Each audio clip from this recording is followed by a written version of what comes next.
Bacaan dari Kitab Kejadian.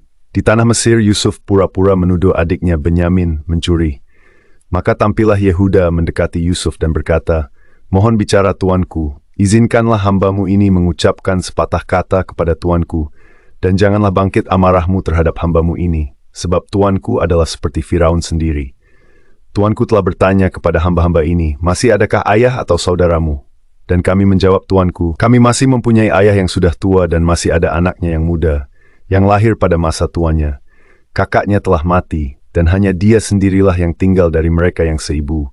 Sebab itu, ayah sangat mengasihi dia. Lalu tuanku berkata kepada hamba-hambamu ini, bawalah dia kemari kepadaku, supaya mataku memandang dia. Lagi tuanku berkata kepada hamba-hambamu ini, jika adikmu yang bungsu itu tidak datang kemari bersama kalian, kalian tidak boleh melihat mukaku lagi. Setelah kami kembali kepada hambamu, ayah kami, maka kami memberitahukan kepadanya perkataan tuanku itu. Kemudian ayah kami berkata, kembalilah kamu membeli sedikit bahan makanan bagi kita.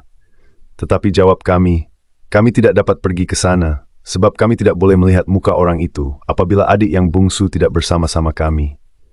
Kemudian berkatalah hambamu ayah kami, kamu tahu bahwa istriku telah melahirkan 2 orang anak bagiku, yang seorang telah pergi dan aku telah berkata, tentulah ia diterkam oleh binatang buas, dan sampai sekarang aku tidak melihat dia kembali. Jika anak ini kamu ambil pula daripadaku, dan ia ditimpa kecelakaan, maka tentulah kamu akan menyebabkan aku yang ubanan ini turun ke dunia orang mati karena nasib celaka.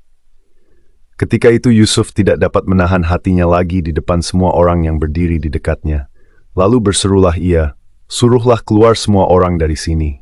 Maka tidak ada seorang pun yang tinggal di situ bersama-sama Yusuf, ketika ia memperkenalkan dirinya kepada saudara-saudaranya. Setelah itu menangislah ia keras-keras sehingga kedengaran oleh orang-orang Mesir dan seisi istana Firaun.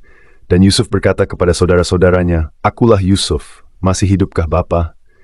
Tetapi saudara-saudaranya tidak dapat menjawabnya, sebab mereka takut dan gemetar menghadapi dia. Lalu kata Yusuf kepada mereka, marilah mendekat. Maka mendekatlah mereka. Kata Yusuf lagi, akulah Yusuf, saudaramu yang kalian jual ke Mesir. Tetapi sekarang janganlah bersusah hati dan janganlah menyesali diri karena kalian menjual aku ke sini. Sebab demi keselamatan hidup kalianlah Allah menyuruh aku mendahului kalian ke Mesir. Demikianlah sabda Tuhan. Syukur kepada Allah.